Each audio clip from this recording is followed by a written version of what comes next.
Tahun 1848, seorang pemuda yang hidup dalam pengasingan di Brussels menulis 23 halaman yang akan mengguncang dunia selama 1,5 abad.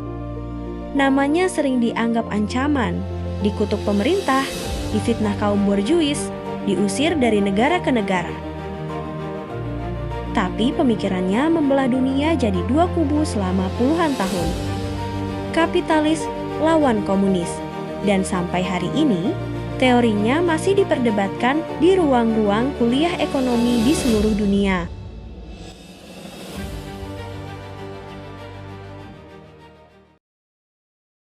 Hari ini saya akan membahas salah satu ekonom, yaitu Karl Marx. Siapakah Karl Marx? Ada dua kalimat yang tertulis di batu nisan seorang pemikir di perkuburan Highgate, London. Bunyinya, kaum buruh di seluruh dunia bersatulah, dan para filsuf hanya menafsirkan dunia. Yang penting adalah mengubahnya. Siapa dia? Ya, betul, Karl Marx. Dan hari ini kita akan bongkar pemikirannya yang mengguncang dunia selama lebih dari 150 tahun. Karl Marx lahir tanggal 5 Mei 1808 di Trier, Jerman. Dari keluarga Yahudi keturunan Rabbi. Awalnya dia disuruh ayahnya belajar hukum di Universitas Bonn. Tapi Karl Marx malah sibuk menulis puisi dan berfoya-foya sampai berhutang. Setelah dipindahkan ke Universitas Berlin, hidup Karl Marx berubah total. Ia jatuh cinta pada filsafat Hegel, bergabung dengan kelompok radikal kaum Hegelian muda, lalu meraih gelar doktor filsafat di Jena tahun 1841. Karena tulisannya terlalu radikal, Marx diusir dari mana-mana, dari Jerman, dari Paris, sampai akhirnya menetap di London. Tapi justru di titik terendah inilah, tahun 1844 di Paris, Marx bertemu sahabat sumber hidupnya, yaitu Friedrich Engels. Engels, ia adalah pengusaha tekstil yang justru jatuh cinta pada nasib kaum buruh. Bukunya The Condition of the Working Class in England meyakinkan Marx bahwa kaum buruh adalah kunci revolusi. Sejak itu, keduanya tak terpisahkan. Bahkan Engels lah yang membiayai hidup Marx seumur hidupnya. Puncaknya tahun 1848, mereka menulis pamflet 23 halaman yang mengguncang dunia, yaitu The Communist Manifesto. Sekarang kita masuk ke inti pemikiran ekonomi Marx, yaitu teori nilai lebih. Ini yang jadi dasar seluruh kritik Marx terhadap kapitalisme. Marx mengambil ide dasar dari David Ricardo, yaitu nilai suatu barang ditentukan oleh tenaga kerja yang dikorbankan untuk membuatnya. Tapi Marx melangkah lebih jauh. Menurutnya, kaum buruh tidak pernah dibayar sepenuh nilai yang mereka hasilkan. Selisihnya disebut nilai lebih atau surplus value.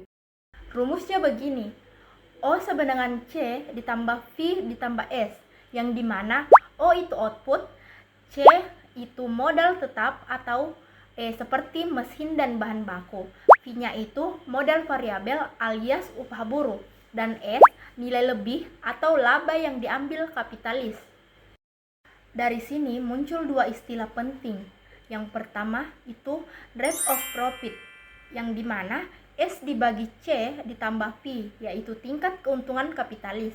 Dan yang kedua itu rate of exploitation, yang dimana S dibagi V, yaitu tingkat penghisapan terhadap buruh. Nah, ini menarik. Semakin maju teknologi, semakin banyak mesin gantikan manusia. Artinya C naik, V turun. Efeknya, rate of profit kapitalis justru turun. Untuk mempertahankan labanya, kapitalis cuma punya satu jalur, yaitu menaikkan S, perbesaran eksploitas ke buruh. Akibatnya, dua hal terjadi. Yang pertama itu, pengangguran meningkat. Marx menyebutnya industri reverse army. Dan yang kedua itu, buruh makin melarat. Inilah teori pemelaratan atau Verleidungsstory. Tapi ekonomi John Robinson mengkritik ini. Katanya, Bagian teori yang bisa diuji benar salahnya itu ilmiah, tapi anggapan bahwa tenaga kerja itu satu-satunya sumber nilai itu lebih ke keyakinan keyakinan metafisis, bukan sains murni. Jadi saya akan menjelaskan dialektika Hegel dan materialisme historis. Jadi untuk memahami pemikiran Karl Marx, kita harus mengetahui terlebih dahulu tokoh yang sangat mempengaruhinya, yaitu Georg Wilhelm Friedrich Hegel. Hegel berpendapat bahwa perubahan dalam kehidupan berawal dari ide atau pemikiran manusia, yang menurutnya setiap gagasan akan mendapat tantangan atau lawan.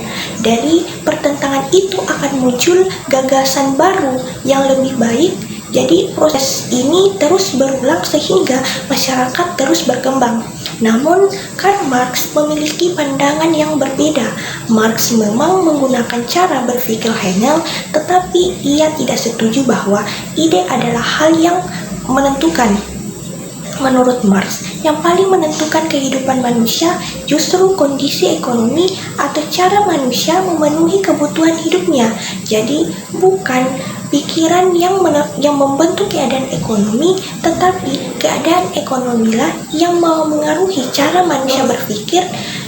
Pendapat ini disebut dengan materialisme historis. Marx juga menjelaskan bahwa masyarakat dapat diibaratkan seperti sebuah rumah yang memiliki dua bagian, yaitu bagian yang pertama itu disebut dengan struktur ekonomi, yaitu cara produksi, alat produksi, dan siapa yang menguasai alat produksinya. Sedangkan bagian kedua itu bagian atas yang disebut dengan suprastruktur, yang meliputi hukum, agama, politik, budaya, seni, dan ideologi. Semua itu mempengaruhi kondisi ekonomi yang ada. Pendapat ini juga diperkuat oleh Friedrich Engels yang mengatakan bahwa manusia harus bisa memenuhi kebutuhan dasarnya seperti makan, minum, dan memiliki tempat tinggal terlebih dahulu sebelum memikirkan politik, seni, ataupun agama. Artinya, ekonomi menjadi dasar dari kehidupan masyarakat. Marx juga menjelaskan bahwa perubahan masyarakat terjadi karena adanya pertentangan. Misalnya, pertentangan antara manusia dengan alam yang mendorong munculnya teknologi baru. Yang kedua, pertentangan antara buruh dan pemilik modal karena perebutan kepentingan. Yang ketiga, pertentangan antara sistem ekonomi lama dengan kondisi masyarakat yang terus berubah. Selanjutnya yaitu runtuhnya kapitalisme dan kritik terhadap Marx. Bagaimanakah sistem kapitalis menurut Marx? Marx percaya kapitalisme akan menghancurkan dirinya sendiri. Semakin besar monopoli modal, maka semakin banyak kapitalis kecil yang bangkrut dan semakin banyak pula pengangguran, sampai akhirnya terjadi ledakan revolusi. Marx menulis dengan bahasa yang menggentarkan. Lonceng kematian milik pribadi berdentang. Para perampok dirampok. Dari sinilah lahir masyarakat sosialis, alat produksi yang dimiliki oleh negara untuk kepentingan bersama, yang akhirnya berkembang jadi masyarakat komunis, tanpa kelas, tanpa negara. Semuanya bekerja sesuai kemampuan, terima sesuai kebutuhan. Tapi, apa teori ini benar-benar terbukti? Disinilah letak perdebatannya. Ekonom Joseph Schumpeter menegaskan bahwa Marx tidak sepenuhnya meninggalkan sains demi metafisika. Tapi ekonom lain seperti John Maynard Keynes justru sangat kritis. Pada tahun 1931, Keynes menulis dia sulit menerima doktrin komunis yang dianggapnya usang secara ilmiah. Ironisnya, banyak negara komunis di dunia nyata justru membalik urutan Marx. Mereka paksakan ideologi duluan, padahal ekonomi belum berkembang. Ini salah satu alasan kenapa banyak sistem itu akhirnya runtuh. Jadi, mari kita simpulkan 5 poin penting dari pemikiran Marx. 1.